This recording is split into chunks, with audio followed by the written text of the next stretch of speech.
This is Just Dubs with John Dickinson. Dickinson's an underrated talent, 100%. On KNBR 104.5 and 680. Streaming live at knbr.com and on the KNBR app. And here's Tyrese Maxey. Go, you got to go. At 5, at 4, fading jumpers, an air ball tipped up and in. Tipped up and in with .9. The push ahead. Melton has that blocked. And Philly has won the game. What a heartbreaker for the Golden State Warriors back on Thursday night in Philadelphia. Warriors looked like they were going to finally steal one of these games with Steph and Curry out. Jimmy Butler, Draymond Green went out in that game. We'll give you the latest on what's going on with Draymond Green as it relates to tonight. Warriors road trip continues, and we're all over it right here on The Sports Leader. We welcome you in here. Good Saturday morning to you. It is Just Jubs with JD, John Dickinson, here on The Sports Leader. 808 KNBR is the number if you want to jump in and join the conversation this morning, as we'll be with you here until noon, and then back with you coming up not only tonight, but tomorrow night as well, as the Warriors will take on the Cleveland Cavaliers tonight. And we're on at 7 o'clock immediately following the Dubs and the Cavs. And then tomorrow we're going to be back after the Warriors. Another one of these back-to-backs. They go from Cleveland to Chicago, and they will take on the Bulls tomorrow, and we'll be on immediately following that game as well. So I think that's a 4 o'clock tip. So right around 6:30, we'll get things going with Dubs OT, as we do after just about each and every Warriors game here on The Sports Leader. So 808 KNBR, Golden State Lumber and Showroom text line open. The best YouTube chat in sports, the Dubs OT and Just Dubs YouTube chat. A little bit lighter on the Saturday morning as people are getting up and starting to make it through some of the gloom. And as our guy Larry Kruger was saying, some of the California cold, with temperatures in the 40s and 30s, depending upon where you are in the Bay here as we dip into December. But, tough one for the Warriors as we kind of look back and also look ahead on this Just Dub show. We like to look back at the past week. Warriors getting a must-win game against the Pelicans, but then losing a couple of what turned out to be competitive games against Oklahoma City and Philly. And the Warriors find themselves right here on December the 6th at under 500 for the first time this season, and under 500 with Steph Curry out tonight and out tomorrow in Cleveland and Chicago before the Dubs get this break, this NBA Cup scheduling quirk break, where basically you get your 2 makeup games for teams that don't make the NBA Cup, and they throw them into this 1 week span, because the NBA Cup's going to take a lot of the national television audience away, and the league wants all the focus on the NBA Cup next week. So there's going to be NBA Cup games all over the place, I think Tuesday and Wednesday night, and that means that you're not going to be playing on those nights unless you qualified. So you basically get those nights off. And so the Warriors are going to play the next 2 games, and then they play Minnesota a week from last night at home, and Portland a week from tomorrow night on the road. And those are going to be the only 2 games the Warriors play after Sunday, after tomorrow, in a 10-game span. So you'd have to believe Steph Curry's coming back then. We'll see what happens with Jimmy Butler, who is officially listed as questionable for the game tonight in Cleveland. Draymond Green was in a walking boot after the game in Philadelphia, but was getting shots up per those on the scene in Cleveland at the Dubs morning shoot-around. So it looks like Draymond could potentially be in. Warriors are giving Al Horford the night off. First of a back-to-back. He doesn't play in back-to-backs. And then a couple of the other notes just real quickly on the injury report, as this team tries desperately to get a win here this weekend, or a couple of wins this weekend that can try to get things back on track, although we know how difficult it is without Steph and Curry for the Warriors to be able to function at all, let alone win. And then when they find themselves surprisingly competitive, there still is a talent and execution gap with the back end of the roster that's proved to be just good enough to lose over the last couple of games against a Philly team that certainly is better than the Warriors when the Warriors don't have Steph and Jimmy Butler and Draymond Green, and against an Oklahoma City team on Tuesday night at Chase Center that's better than anybody in the NBA, even if you've got everybody in the NBA able to go. But kind of rounding out the injury report for the Dubs, D'Anthony Melton, questionable.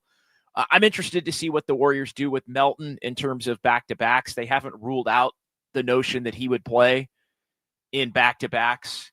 Or that he would, for sure not play on both ends of a back-to-back. But I would think he probably is not going to play tonight and tomorrow coming off of the ACL.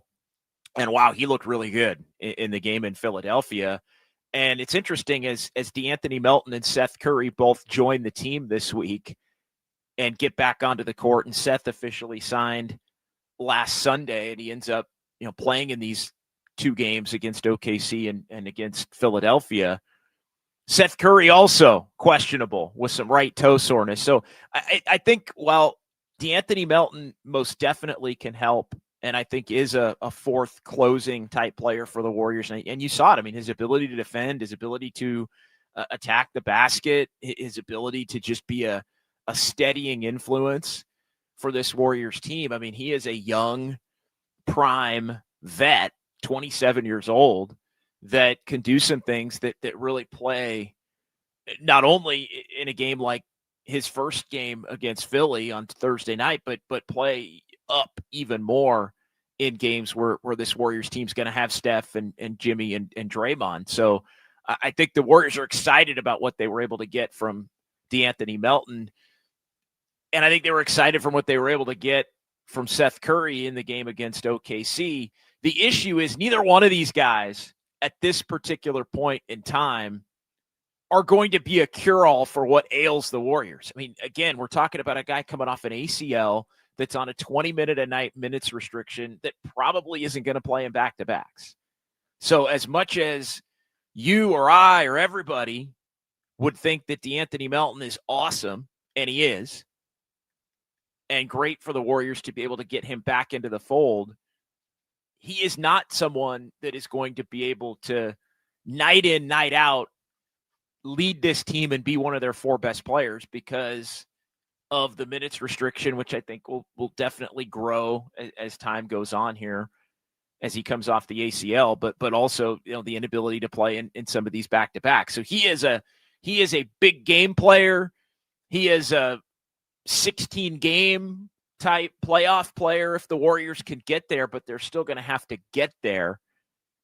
And, Draymond Green said it, you can't be counting on D'Anthony Melton to be a savior for this team as much as he's awesome and will help this team. We've already seen it one game in.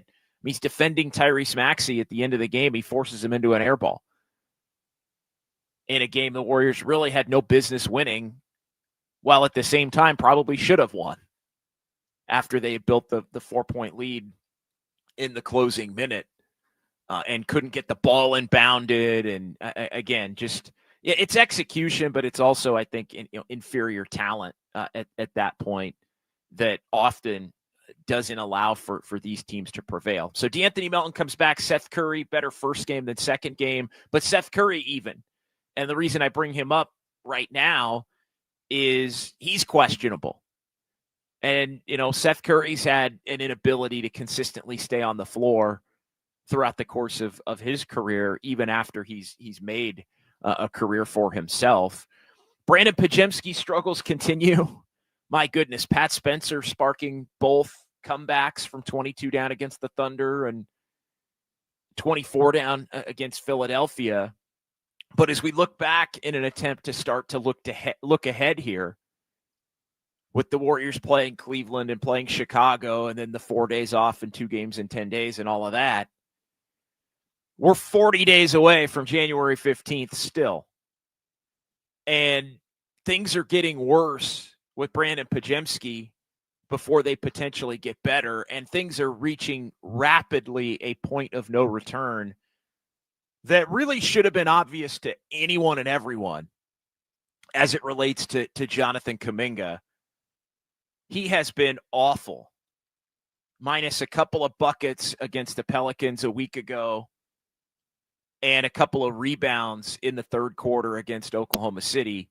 since he's come back from the sore knees.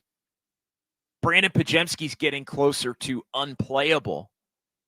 And I think both of these guys are in their own heads at this point in different ways. And so the question becomes, as we often get into on Dubs OT, and we like to broach the topic on Just Dubs here on these Saturday mornings, we can look ahead at the calendar and say, hey, this Warriors team needs to make some moves.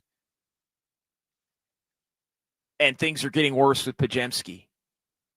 And things are getting worse with Kuminga.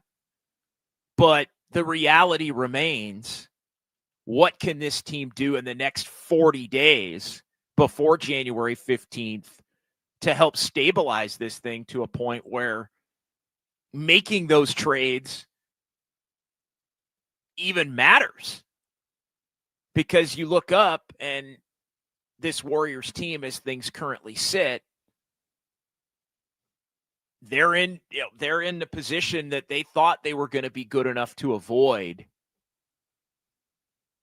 to begin this season and throughout the course. Like, they're right back where they were before the Jimmy Butler trade, before they got hot at the end of 2 years ago to be the 10 seed, before they got hot a little bit down the stretch in March and April 3 years ago to be the 6 seed. Like, they're 8th in the West. And, fortunately for them, there's only 7 teams in the Western Conference above 500 at all. And one of the 7 is Phoenix, which is a complete and utter surprise to anyone and everyone. I mean, they projected to be a bottom 5 team in the West, I think, from just about everybody. So, I don't think the Warriors are in danger of, not being in the top 10. When you look at the first team out, as bad as it's been for the Warriors, I mean, they're still like 2.5 games up on being out of the play-in, but this wasn't supposed to be about the play-in.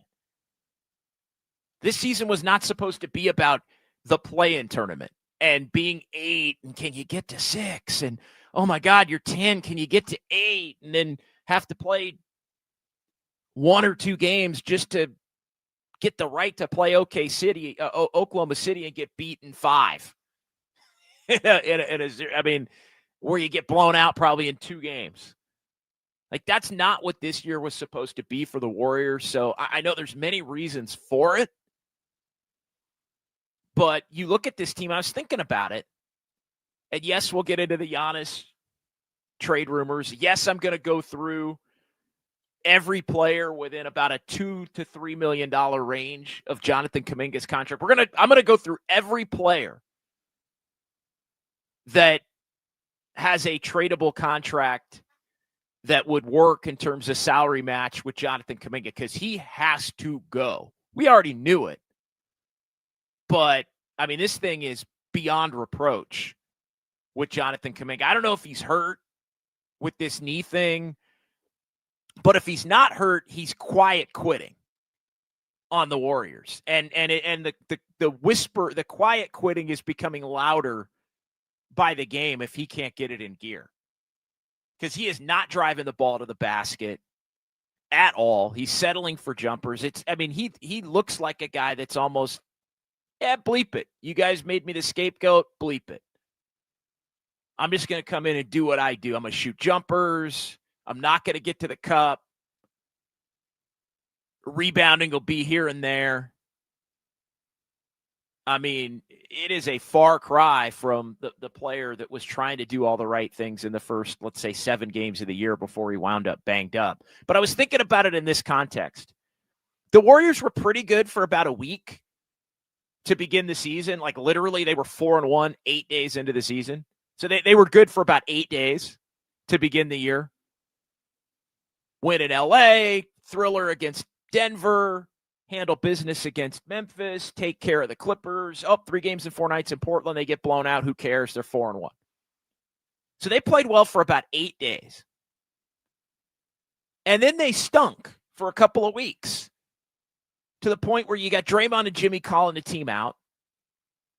And now, at that point, they're 6-6. They win 3 games. After that, they win a couple games in San Antonio. Steph goes off. Kuminga wasn't a part of it. article comes out about him feeling like he's the scapegoat, whatever. This isn't this part of the conversation isn't about Kuminga, although he wasn't a part of that little winning streak. But the point I am trying to make is the Warriors have been good for about 8 days to begin the year, and then they were good for about 5 days when the bleep hit the fan in the middle of November. And if you just compile, like they're 7-1 in this like 2-week stretch, 13-day stretch of the first month and a half of the season. And they have been absolutely awful the rest of it. Like they've been awful. They're 4-11 in the other 15 games or the other 4 to 5 weeks on the schedule. And some of it's been Steph's unavailability. Some of it's been Jimmy's banged up. But it was not supposed to be this way for this team this year. They're not getting nearly enough from any of the first round picks. And they're finding themselves in a position where even if you say, and we all know it has to be done now, even if you say, hey, the Warriors have to move on from Jonathan Kuminga or Brandon Podziemski or Moses Moody, because those are the guys that are not right now holding up their end. The core isn't changing with Steph and Jimmy and Draymond, unless you can get Giannis, and then Jimmy or Draymond would have to go on the deal. But that's a pipe dream. That's a pipe dream at this point. But it's that next level. It's that next tier. You know, the hustle guys can come in. The hustle guys and the guys who weren't on NBA rosters and the guys who've been injured, the second-round picks, you know, Will Richard and GP2 and Pat Spencer, not on even in NBA contracts. Seth Curry, who's been chilling at home for the first month and a half of the season. Guy Santo, like these guys can all come in and play together and play with energy and contribute. But it's the guys that the Warriors counted on to contribute beyond Steph and Jimmy and Draymond that are the reason this season has failed. It's Podziemski, it's Kuminga, it's to a lesser extent Moses Moody, it's to a great extent Buddy Hield and Al Horford. Al Horford has stunk. Al Horford can't make a freaking shot. Like, this is not, like, you didn't get Al Horford to rebound and run dribble handoffs. You got Al Horford to make threes. He hasn't been able to do it. So the 1 to 3, I think the Warriors would live with on their roster. The problem is 4 to 7, 4 to 8, not holding up their end of the bargain. 8 to 15, 9 to 15, 9 to 16, if you want to count Pat Spencer as 16 because he's on a two-way deal and not a full NBA contract. Those guys have held up their end of the bargain. They've come in when asked and called upon and been productive. From Will Richard to GP2 to Quentin Post to Guy to Seth.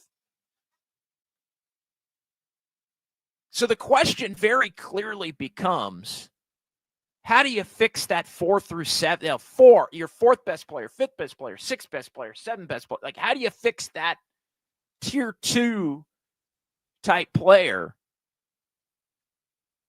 to bring into this roster to fix it? Because, and the other part of the equation is, how do you survive the next 40 days until January 15th to get the job done, to make a move? But here's the other problem. Brandon Podziemski and Jonathan Kuminga's trade value is absolutely cratering right now because of how badly both players are playing and how uninspired or unhealthy, pick your poison there, Jonathan Kuminga looks. So you can say, hey, these are the guys, and you know, and they don't have it, and throw them in a deal and stack this contract on top of that and get it done. You can't do it for 40 days. And the value of the guys that you would want to be able to move is plummeting to a point where I don't know that any team, you might have to add picks just as sweeteners to get teams to take the player. And that's where you wind up stuck. And that's where you wind up, and we've seen this with the Warriors over the last couple of years, that's where you wind up wanting to stand pat because you don't think you can get appropriate value for said young player, and then you refuse to trade him. I've been saying for 2 years you could trade Jonathan Kuminga for a role player that fits better, finishing player, and you'd be better off for it. And the Warriors have refused to do it. They only want to trade him for a star. Well, guess what? You're not trading Jonathan Kuminga and Brandon Podziemski for a star right now because they don't have enough value within the league, and I'm not sure how the Warriors could get their value back over the course of the next 40 days. All right, let's take a timeout. 808 KNBR, 415-808-5627. What can this team do in the next 40 days? And then what must they do in the 3-week window between January 15th and the February 5th trade deadline? Because it's going to be a pretty tight squeeze. Does Giannis want out? Does he not want out? I think there are a couple of bigger things that relate to Giannis potentially moving on from the Bucks, and we'll get into some teams to watch for. And I'm going to go through every player that's within a $3 million range either way of Jonathan Kuminga's salary, because the Warriors have got to find somebody. He has got to go come January 15th. It's Just Dubs, 808 KNBR with John Dickinson, best YouTube chat in sports. We got Raph in our Daly City studios. No Kyle Har this morning. He continues his Hawaiian vacation. All the best to Kyle. We'll talk to him coming up next week. It's Just Dubs with JD here on the Sports Leader. KNBR, the Sports Leader.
Live from downtown. Curry, way downtown. Bang! This is Just Dubs with John Dickinson on the Sports Leader. Streaming live at knbr.com and on the KNBR app.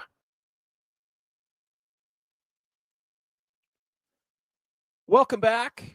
John Dickinson, Just Dubs with JD. We got Raph in our Daly City studios. We've got Dubs OT tonight, back-to-back Warriors in Cleveland. So right around 7 tonight, right around 6:30 tomorrow, Warriors and the Chicago Bulls. And we'll have a couple of editions of Dubs OT. We're going to get to the list. I'm going to go through every player, and it's about 20 or 25. Every player that's within a $3 million range of Jonathan Kuminga's salary as we try to figure out what the Warriors can do 40 days from now. But the bigger question is, what the hell can the Warriors do in the next 40 days to keep this season from completely spiraling out of control?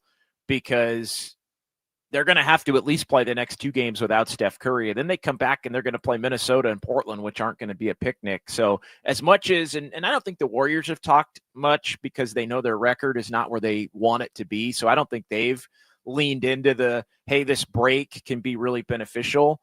You know what? The last homestand was supposed to be really beneficial. And then they come out and they go 2-3 and Steph winds up injured by the end of it. And now no game. I saw, couple of people, our buddy Diggum 1166, and we'll get to this comment coming up because we'll start it with Florida Dubs fan, but is the Chicago game kind of a must win? I mean, it's the game you'd think the Warriors would have a better chance of tonight and tomorrow, but the reality is, and the Bulls got off to a really good start and they've been struggling. They got beat by Indiana last night in Chicago.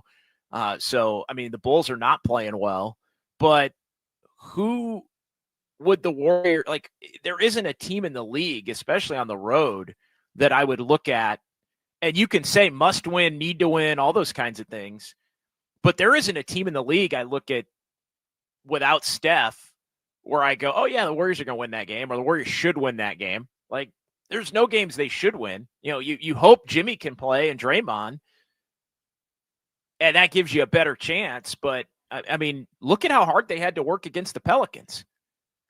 The freaking Pelicans at 3 wins. And I mean, and they were grinding to put that game away down the stretch. Needed a couple of big Kuminga threes in the fourth quarter to win that game. So I hope the energy that some of the back end of the roster players led by Pat Spencer brought in these last 2 games to bring the Warriors back, I hope it doesn't give Warrior fans a false sense of this team's going to compete every single night in that manner, because the reality is, and it's interesting because I think we've seen it a little bit. You almost have to go back to the long time, the older Warrior fans will understand. You almost have to go back to like the mid 2000s or the the early Steph Curry prior to, the team getting good in 2012 and 2013, or even like the late 90s teams that decade, almost 2 decades of like, how many teams with, guys that were basically back half of the roster type talents would you see compete, but then be just good enough to lose? And I think that's what we've seen. Like, they might compete 4 out of 5 games with this group, but they're probably going to lose 4 out of every 5 games or all 5, because they just don't have the talent on a night in, night out basis to be able to come through and win. Like, you're going to see stretches like the 30-10 against Philly. And you could say, like, should the Warriors have won that game when they were up 4? I mean, maybe if they had Jimmy and Draymond and Steph, sure. But, the Pat Spencers and the Guy Santos and the Quentin Posts and, DeAnthony Melton is your best player. That's kind of when you don't, or Pat Spencer as your best player. Pat Spencer is your best player. You're probably not going to be good enough to finish games. Like, a team with Pat Spencer as their best player, no offense to Pat, is probably going to falter in a close game down the stretch more often than not. As much as, again, you give Pat Spencer the credit for being a player that's played his ass off during a stretch where first round picks are not bringing it to the table. All right, Florida Dubs fan, we get it going here on Just Dubs in the YouTube chat. Horford move, probably the worst offseason move by the Warriors in some time. He has been a total bust. I know they got him for the playoffs, but without great shooters around him, no bueno. He was supposed to be the shooter. He was supposed to be the guy who was going to be a threat to help others. He was supposed to be the guy that was going to allow Kuminga to be able to do what Kuminga does at a greater level. And look, I liked the move, so I'm not going to sit here and say, like, I thought, I did not think, but here's the thing, you never know when you sign somebody that's 39 and going to be 40 in June. You never know. As good as Al Horford has looked in a limited role with a much more talented Celtics team the last handful of years, but you just never know when a guy hits that age, when that year is going to come, that he just winds up looking completely washed. And, nobody wants to say it because everybody loves Al Horford and he's a champion and a long time, one of the best humans and professionals in the league in the last 2 decades.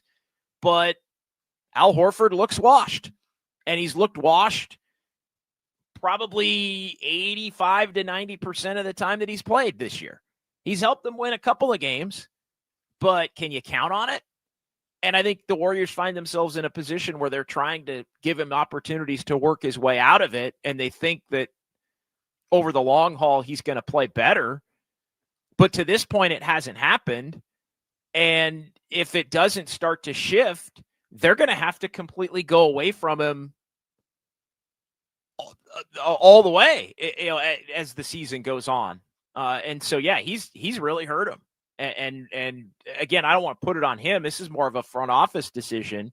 They thought that they were going to be good enough to where an Al Horford was not going to need to be a huge part of the equation, and it hasn't been the case. All right, let's get a few more here. We'll try to go rapid fire. I'll try to not be quite as long-winded as I typically am. But, Jay Shun, one at the trade deadline does not solve all the problems the Warriors have created for themselves in the last 3 years. Yeah, one trade at the deadline. No, but if you're committed to Steph and Jimmy and Draymond, you have to try. And I think the other part of it is, Jonathan Kuminga is not a future part of this thing. And Brandon Podziemski, as much as the Warriors do like Podziemski, and Steve Kerr does like Podziemski, and he's not even making $4 million a year, the inconsistencies are too much. Like at this point, I don't think anybody should be off the table to potentially be moved beyond Steph and Jimmy and Draymond. And again, I know, if you get Giannis, you got to trade Jimmy or you got to trade Draymond. Probably more likely it was reported to be Draymond and Kuminga going out in terms of the salaries. But one trade doesn't solve all the problems in terms of the ability to win a title. But I think, you got to make that move to at least give yourself a chance to be a top 6 team in the West, because this team doesn't look like they can be a top 6 team in the West. And then you set it toward next year. Andis Brown, oddly, if Pat Spencer keeps playing well, they need to convert his contract from a 2-way, figure out the cap, and he takes up a roster spot. Yeah, that's trouble. That's problematic. And I think, Pat isn't going to get a full season contract until the trade deadline. The way to figure that out, Andis, is going to be who would go at the trade deadline. You trade 2 players for 1, 3 players for 2. And remember, the Warriors can't take more money back in trade than they send out because they are so close to the hard cap to begin with. But you can free a roster spot up and try to free enough salary up to get Pat on a prorated deal to finish the year. Again, I don't think getting Pat Spencer on the 15-man roster is, and again, people are not going to like this, and it's no disrespect to Pat, but getting Pat on the 15-man roster, like, who cares at this point? Like, they have so many bigger problems. I mean, the reality is when Steph's back, and Steve Kerr said it, when Steph's back, Pat Spencer's probably not going to play a lot. And, even if he does, we're talking about probably 6 minutes a half when Steph's playing. D'Anthony Melton's going to take Podziemski minutes. Seth Curry's going to take potentially some Buddy Hield minutes. some of those guys may wind up in trades. Like, Pat deserves to be on an NBA contract, and he is, I think, an NBA player. But the reality is the Warriors have to figure out the rest of everything, and it's honestly not a priority because you're going to have so many guys that are going to be playing at a different level. Diggum says, would the Warriors be interested in Michael Porter Jr.? I think the Warriors should be interested in Michael Porter Jr. The problem with that is, Michael Porter Jr. makes a lot of money. And I mentioned we're going to get into this list of players, and we will get into this list of players that make within the $3 million range of Jonathan Kuminga. But yeah, Michael Porter Jr. is making $38.3 million. So, does Brooklyn want – he does fit the timeline in terms of, sign for a couple of more years, make it 40.8 next year. Would Brooklyn want Kuminga? Would it be, Kuminga and Moody and somebody else? Kuminga and Moody and GP2? I'm just thinking in terms of the salary matching type options there. So he doesn't fit in terms of the guys in that range of Kuminga, but obviously if you're going to look to package somebody, I think they should be interested in Michael Porter Jr. without a doubt. But again, I don't know does Brooklyn want to look to move on from him? He's been terrific for them, taking on more of a lead role on a team that's terrible. So I think, that's something to factor in here. 808 KNBR 415-808-5627. Just Dubs here with JD. Raph, did you say did we have a call? Yeah, we got Tim from Stockton. He wants to talk about Curry. Okay. All right, let's get Tim from Stockton in here on Just Dubs on the Sports Leader. What's going on, Tim? Hey there. Thank you for taking the call. All this Warriors discussion seems to ignore the obvious issue, and that is Curry is in his late 30s, and he now misses 15 or 20 games a year, and it's only going to get worse. The fixes aren't among the Pajemskis of the world, and they keep bringing in older guys like Horford and counting on Butler and Green. This team is simply too old to even be considering anything other than maybe an 8, 9, or 10 playoff spot. It's kind of frustrating that they seem to act like, and no offense to you, but everybody seems to act that Curry is mid-20s as opposed to late 30s. Well, no, you bring up a great point, and it's the fact that you have to build a team that has the ability to withstand Curry missing a certain amount of games, and to where you're not just going to lose every game or 8 or 9 out of 10. If he's going to miss 10 games, you're going to lose 8 or 9 of those games. You got to be able to win at least a few of them, and then you need to maximize the time when he is on the court. And that's the thing that the Warriors weren't. They hadn't done that either with the team that they have. They get up to the 4-1 start, and then he gets sick and he's playing through those games in Indiana and Milwaukee. We've talked about it a lot. They can't win those games. Then he's got to miss time, and then they can't win the games in which he misses time. And now all of a sudden you're 500, and then he gets a real injury, and now you're back to maybe you can beat the Pelicans, but you can't really beat anybody else if he's not going to be out there. And so it's a fair point, and it is exactly why they're in this position of 8th right now and struggling to get out of being a 7, 8, 9 seed. But you're not tearing it down to the studs yet. You don't go and make the moves they've made in the last year and a half to do that.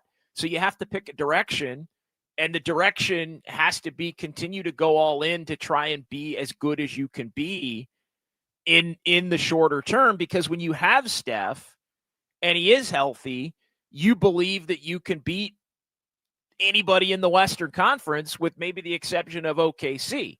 Now, some would say, we've seen it in the chat already, and thanks for the call, by the way. Some would say, well, if you can't beat OKC, what's the point?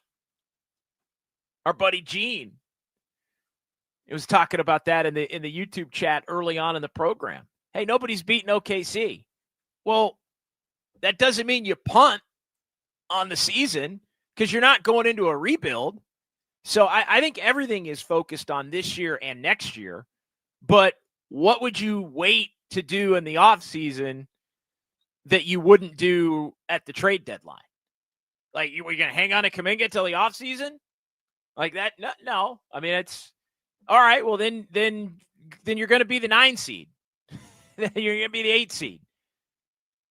And you're going to get embarrassed by the Thunder in the first round. And then, all right, kick the can down to the summer. Like, you got to try to go in with what you have, because again, the conundrum that the Warriors face here is the fact that they like the team that they have when they have everybody, and everybody's locked in, and the problem is that the older guys can't play at that level consistently enough to where they can carry it. And then the tier 2 players aren't good enough to get them wins, either when the vets don't have it or the vets need nights off. And so it's that middle part of it is the middle part of the roster. It is the 4th rate. Like, again, I people say, JD, it's, what do you, well, if you stick with what you have, you're done. So you have to try to get better in that middle part of the roster, in that 4 through 8. And again, I think they thought they did, but 11 and 12 says they haven't, and they aren't good enough. And so, you don't want to chase it from a desperate point of view, but you got to continue to try to improve your team, especially with Steph still under contract for at least another year and a half and potentially beyond. So, all right, 808 KNBR, 415-808-5627. We'll come back.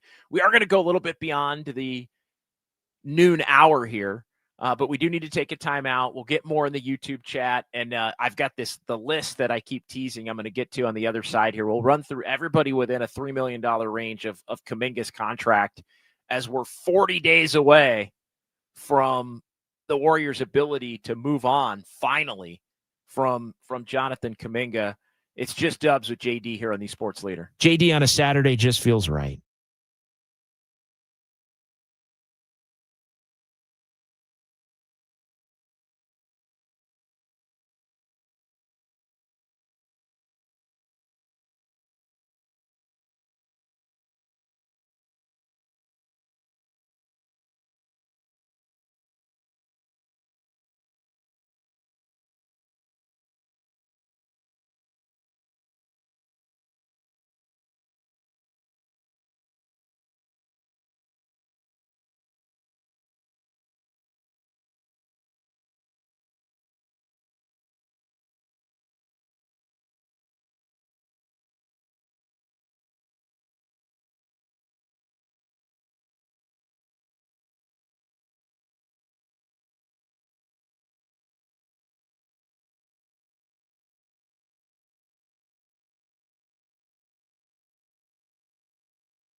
What's up, Nation? This is the real and inside story on Warriors basketball. Just Dubs with John Dickinson now continues, streaming live at twitch.tv/thesportsleader. All right, back here on a Saturday, Just Dubs.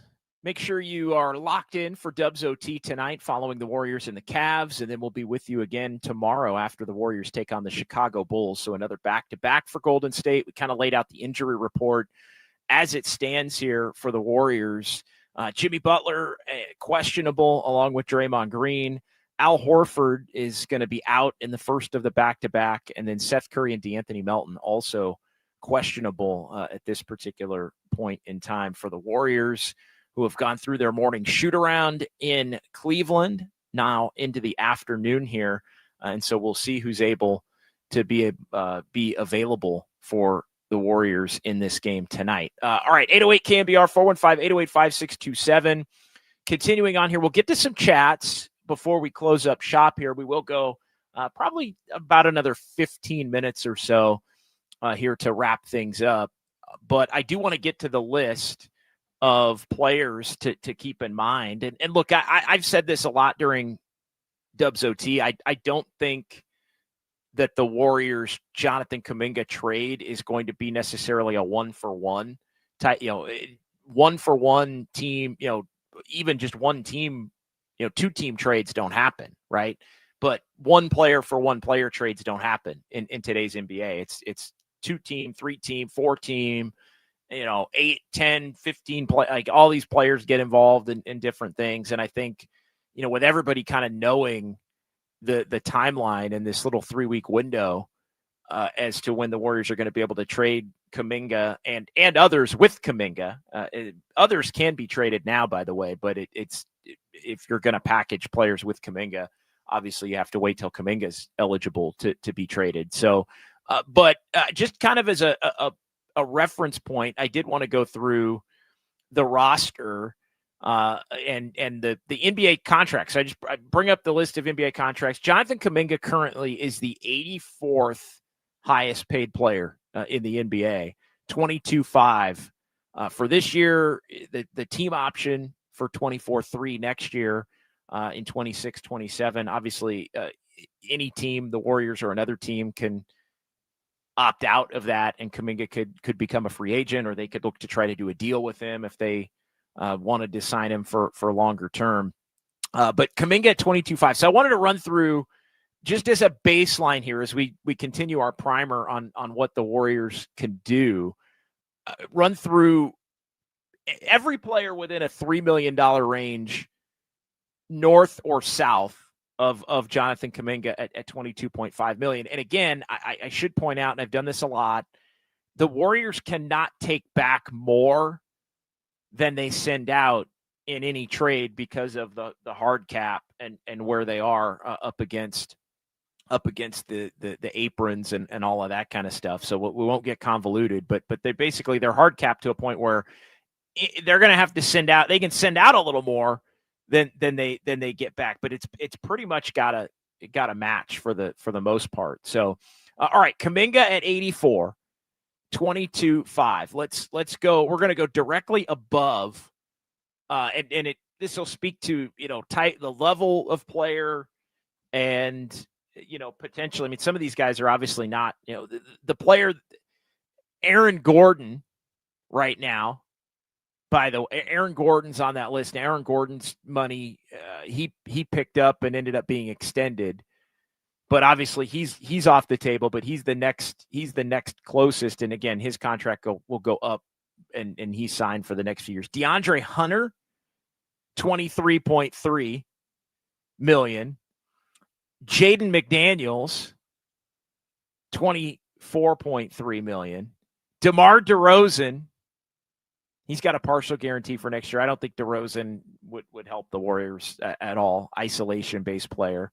Mikal Bridges at 24.9. Fred VanVleet is hurt.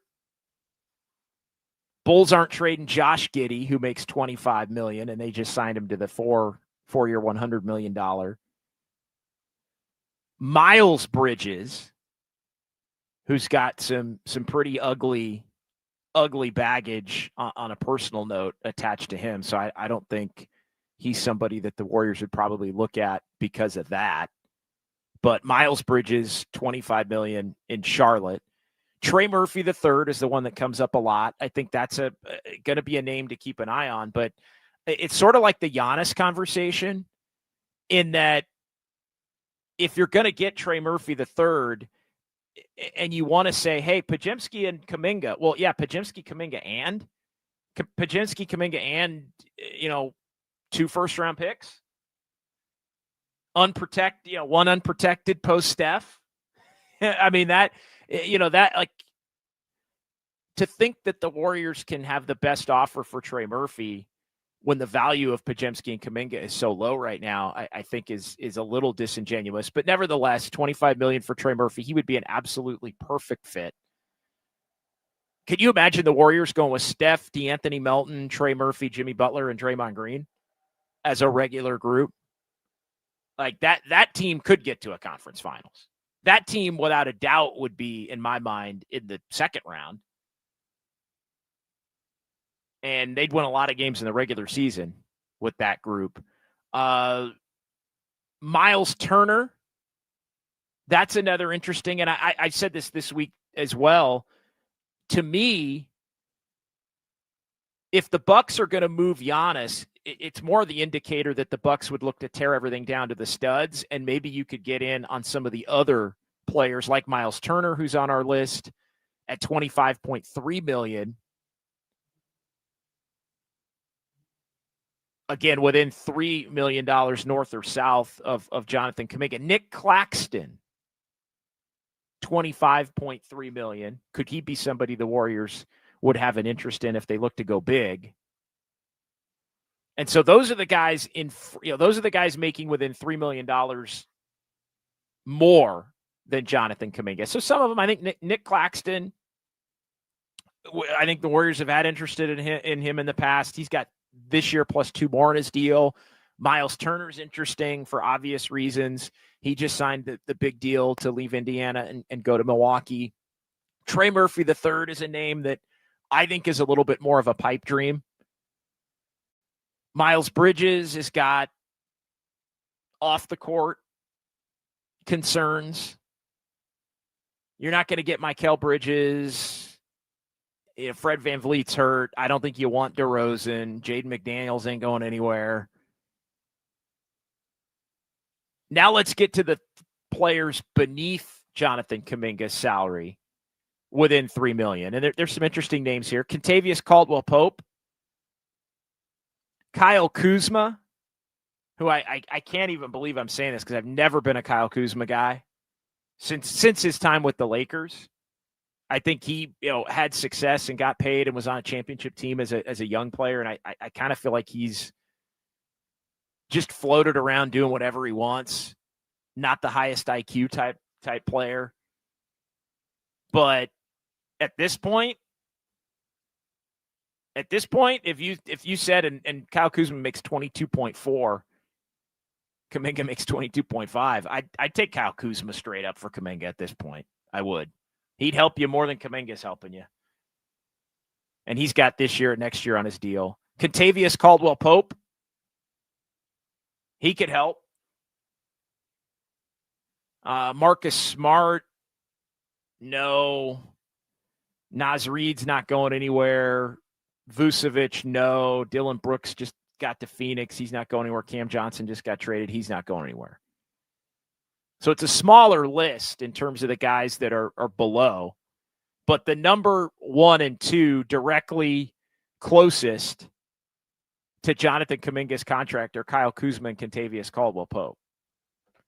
Again, not names that blow you away, but I do think there are a couple of guys there that even as role players could potentially help this team. Like the notion that they're trading him for a star, unless it's a star with some legitimate baggage and concerns, your risk for our risk, your problem for our problem, then you're probably not going to be able to look to make a move. in any way, shape, or form for some semblance of a star type player. But those are some of the names I would say to keep an eye on, in addition to the names that have popped up a lot on a week in, week out basis. Keep an eye on the Pelicans. Herb Jones is somebody that I think if you're the Warriors, you'd have some interest in. PJ Washington's been talked about, although I think he's, because of his contract, is more of a next year type of an option there. But yeah, Herb Jones making 13.9 and is signed, he goes up 13, 14, 20, 22. He goes up over the next 4 to 5 years. But yeah, Herb Jones is somebody that's interesting. Kobe White, that name always comes up. He's making 12.8 in the final year of his deal, so you'd need to extend him. But yeah, I just as, again, kind of a basis for setting the table just in terms of salary value and what are the types of players that are making a similar level of money as Kuminga. Again, interesting names here on that list. Kuzma and Caldwell Pope. DeAndre Hunter. DeRozan. Trey Murphy, Miles Turner, Nick Claxton, with a couple of those guys being bigs. All right, let's close it up here. Let's get our final 5 minutes, Raph. Let's do a bunch of clicks, and we'll head off into the afternoon. Diggum, I'd take Herb Jones too. No, without a doubt. Herb Jones could help this team. Not a great three-point shooter, excellent defender, multi-positional defender. He would be in a lot of closing lineups for the Warriors. I don't think there's any doubt about it. Atco Pest Control, could you find two $10 million players, JD, for Kuminga? Yes, you can. You can, and I can look in that range as well. But I think that's where it gets a little bit. You want two Moses Moody's for one Jonathan Kuminga? I think you would. But no, there are obviously a lot of guys that are in that $10 to $12 million range. Derek Jones Jr., Sam Hauser, TJ McConnell, you're not looking at him. Valanciunas not going anywhere. It's a lot of young players. Wendell Carter Jr. making about 10. Luke Kennard, 11. Aaron Nesmith. Aaron Nesmith's making 11. Matisse Thybulle. But it's a lot of guys. Davion Mitchell's not going anywhere. DiVincenzo's kind of in that range. Dorian Finney-Smith is still in that range. So yeah, Mitchell Robinson. Not a lot of great names on that front. But yeah, you are allowed to do that. I want Kobe White as the Jordan Poole replacement. Hauser would be great here. Yeah, I'm not sure Boston's looking to move off of him. I mean, they're kind of in. And by the way, Boston's not playing terribly even without Jason Tatum, and they give up on guys. They got a better record in the East than the Warriors do, and just need athletic wings with size that can shoot, get up and down the court, help with the pace. Yeah, I mean, 100%. Andis. I mean, they need athletic wings that can shoot. I think more than anything, I think they have enough guards, and I don't know that there's going to be a big that they can get that's going to play enough to where you'd want to give up a lot. I mean, maybe it's Miles Turner. I mean, Miles Turner is really the only big. I don't think Claxton does enough. Like, to me, Miles Turner is athletic. He can play in the interior. He can shoot the three. But now he's signed well into the future. But I think he's somebody that would always be a tradable asset if you wanted to look to get off the money a couple of years down the line. But yeah, I'm with you. You could swap Jimmy for Levine. Levine stinks. Zach LaVine stinks. Atco, there's no way. Zach LaVine is a dog. Woof. And not a DAWG. Bow wow. Oh my God. Zach LaVine. And Zach LaVine makes it. I don't even think Atco's being serious there. But Zach LaVine is just disgusting.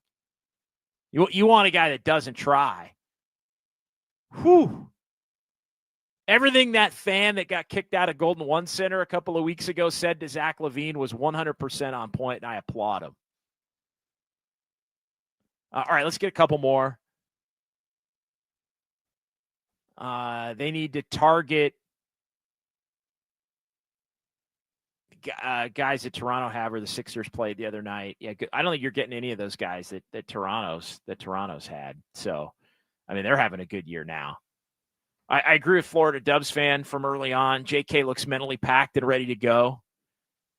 Warriors appear to be on that same page with him. Yeah, it's just ugly because there's still 40 days. Chris, 8036, does Podz have any trade value? I mean, right now, his greatest trade value is the fact that he makes less than $4 million. Ebe here, JK needs to start today and get us 22 points and 10 rebounds. I don't know why he would start. And honestly, I think, and we'll see, I don't know why he would start considering the way that he's played since he's come back. But what's interesting is that the fact that Steve has not started him, even with Steph and Jimmy out, that tells me that there's maybe something going on behind the scenes to where he's just not going to reward him because he thinks that maybe there is a quiet quit situation going on. Now, maybe it changes tonight. I don't know. We'll see. Yeah. I mean, we'll have to see what happens. Need to stay close to 500. Yeah, they do need to stay close to 500, but it's going to be tough. I mean, the hope is you can get tonight or tomorrow, probably tomorrow, more likely than tonight. And if you can, you at least stay within a game of 500. I mean, again, they're not falling out of the top 10 unless Steph and Jimmy are out for a long time. So we'll see on that front. All right, let's end it up on that note. Really appreciate everybody in the YouTube chat this morning. As always, good calls, a lot of good text messages. We'll bookmark some of those, get to them tonight on Dubs OT. But yeah, Warriors and the Cavs tonight, 4:30 tip. We'll be on right around 7 as this thing goes final with Dubs OT, and then right back at it tomorrow, Warriors in Chicago to take on the Bulls, and we'll have that one for you right about 6:30. So for Raf, I'm JD. We'll talk to you tonight right here on the Sports Leader.